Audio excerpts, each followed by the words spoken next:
میرا سوال تھا کہ جب ظہر اور عصر کی نماز جمع ہوتی ہے تو پہلے وہ نفل پڑھ لینا چاہیے یا نہیں؟ پہلے تو پڑھ سکتے ہیں، بعد میں بھی پڑھ سکتے ہیں.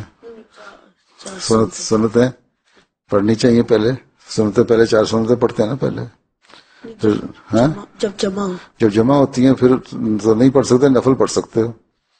اور عصر کی نماز زور کے ساتھ جو جمع ہو جائے، چاہے وہ زور کے وقت بھی جمع ہو، جب عصر کی نماز پڑھ لی تو اس کے بعد کوئی نفل نہیں پڑھے جا سکتے مغرب کے وقت تک.